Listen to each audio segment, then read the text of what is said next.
Cool. Yeah. So, yeah, he brought a Christmas tree over. Okay. So, Queen Victoria, 1820. That was when the Industrial Revolution happened, and I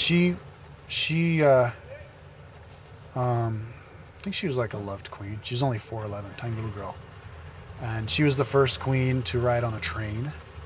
She and her husband rode on the train, and they complained and freaked out because the train was going 20 miles an hour. They're like, "Holy shit!" And the first trains that were invented only went 12 miles an hour, and people were like, "Oh my god, 12 miles an hour!" But it was crazy because now people could travel all over England like that. I mean, even 12 miles an hour. A lot of people bike tour at 12 miles an hour, and they get across this country quick. So it was like a big revolution.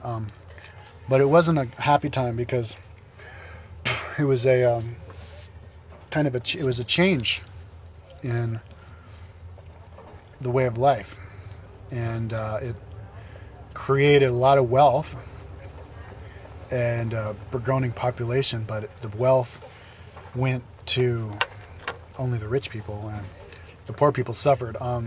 Maybe I should do a video about the Industrial Revolution, but since the story of the Industrial Revolution is like the story of England, I'll talk about it. In the good old days, they had like the rich people got their money from taxes, and then the poor people, they just had to work all the time.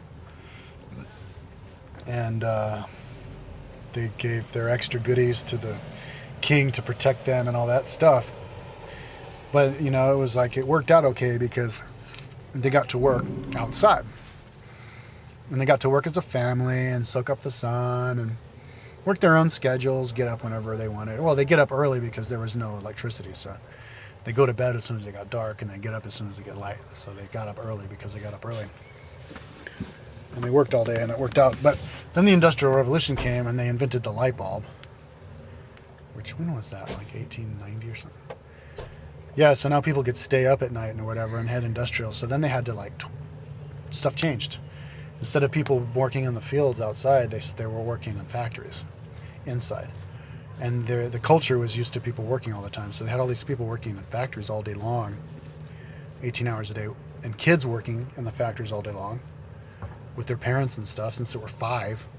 But it wasn't as good of work as working outside. This was like getting coal in your face, mining for the coal, and being in like crowded, stinky factories and living in crowded cities. Like, you know, when they put up the phone lines, there were phone lines all over. You could barely even see the sun. There were so many phone lines. They had a burgeoning population, so they and they still had horses and all this population stuff. Horses pooping in the streets, so they just threw the horse shit and all the people shit into the Thames. So the river inside of London was so thick, like if you threw a rock in it, it wouldn't even sink all the way. It'd be like bleep, bleep, because it was literally shit. And so it was really like nasty. People were getting sick and dying. The average lifespan in some of these industrial cities was 17, because people would get like lung pollution in the mines, and it was a depressing time, and it was a literacy time because there was, you know, increase of society and industrialization. So lots of stuff was being made, so people could buy things at a cheaper price. So people could buy books, and so people were writing. So people were like writing about all this crazy stuff and like just getting like really depressed about it, about their lives and lives in general, and you know, and like they'd all die of like tuberculosis. Like all these like famous writers, like Keats, I think died at 27 of tuberculosis, and they called it consumption. That's pneumonia. But it was a sad time, and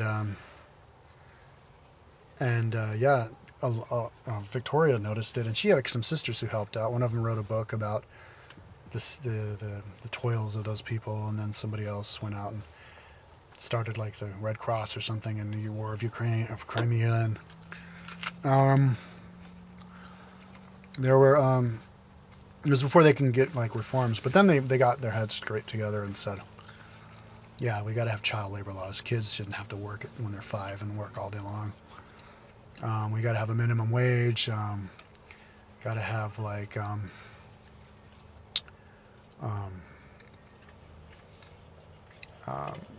you know, vacation and stuff. But they did they designed a new educational system because they were, they made hospitals and schools and stuff. But I think we still have the educational system from the Industrial Revolution where you have to get up and show up at the class at 7 every morning. You have to take the test on a certain day, and it's all like regimental, like Pink Floyd, The Wall, all the kids walking down the fucking thing in lockstep and then falling into the meat grinder. We still have that shit. It's crazy. It's ridiculous. Because they originally brought that about, the educational system, to train people to show up at the school every day so that they would show up at the factory on time every day. So the assembly line would work as a well-oiled machine and not get bottlenecked. And but people don't work in factories all day long anymore. People are supposed to be able to, think for themselves, work for themselves and stuff, and they can have a responsibility themselves. They don't have a school that teaches you to follow lockstep motion. It's ridiculous how we still have that. Anyways, that's another video. So yeah, lots of people getting really rich. Oh, I forgot to talk about the American Revolution. Yeah, they lost the colonies back in 1770. This is kind of in the, Industrial Revolution. They had the cotton tiller by then and all that stuff. And a lot of trade. And they did this thing called the Stamp Act, where they would tax stamps, I think, without asking the people. And it was kind of made the American citizens, and I think it was true, the American colonists, even though, and they'd been a colony for a long time. This is 1780, and they'd been there for since 16, so 150 years or whatever. And that they had a big growth in population. It went from 7 million to it went to from 200,000 people to 10 million people from 1720 to 1780. So it was grew huge. And but the Americans weren't really being treated really well. They weren't being treated as well as the English, and they were kind of looked down on, they were not as sophisticated. And so they had to pay all these taxes, but they didn't have any say like the English people actually did. So they gave the Stamp Act, and they rebelled. Americans didn't like that. And then they had a tea tax, and they didn't like that at all. So they just dumped all the tea in the ocean, Boston Harbor, the Boston Tea Party. Then they had the war, and the Americans won, even though the English had more ships. The English had in America, the English had 80 ships, and the Americans only had 18 or something. But Americans fought a good fight and got it. So they lost America, and that was when they had King James. He was crazy. He went nuts. Lost his mind. He couldn't even talk for the last 10 years of his life. But he was, I think, still conscious when he went back in 1780. Yeah, so anyways, that's that. Okay, Industrial Revolution. They had the Industrial Revolution. And then I think they got it all figured out after that. And then the 19th century, they had World War I. England joined against Germany. I don't know that much about World War I, though. World War I is an interesting... I'll talk about it really quickly. World War I was a weird war because I think it was a war that was never supposed to happen. It was just Germany. They had beaten France in 1780, and they thought they were all badass. Or 1880. They thought they were all badass after they unified, and then so they wanted to be the new Napoleon or whatever. They thought they could take over France really quick. But by then they had technology that made it hard for them with the trench warfare. Ended up killing 600 million people or something crazy like that. Anyways, it was bad. But it never happened on English soil. England's like America, never had a war on their soil. But then World War II came along. This is another video, but they got bombed actually by Germany. London got bombed pretty hard by Germany. And yeah, they had air battles with the British, and then I think the Americans sent people over. My uncle, my dad's brother, was a fighter pilot during World War II. He was a trainer. He trained kids to go over to England and fight. But my uncle, he died at 24 because his plane crashed, because a kid he was training freaked out and crashed the plane in California and survived, but my uncle died.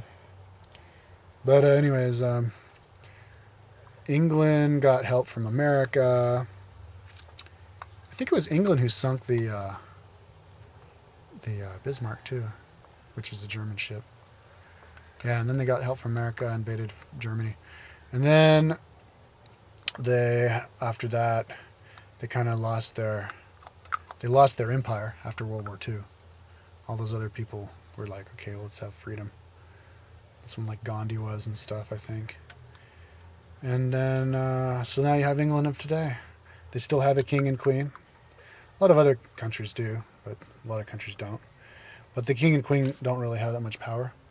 But the king really hasn't had a whole lot of power in England really since 1707, since the unification of the country. They had been, it's been really parliamentary, been a really gradual. So England, that's why it's a really good democratic country. Maybe not as good as America, but one Yale professor said that constitutionally, the president of America has had more power than the English king since 1707. So, yeah. Anyways, that's my English history for now. Okay.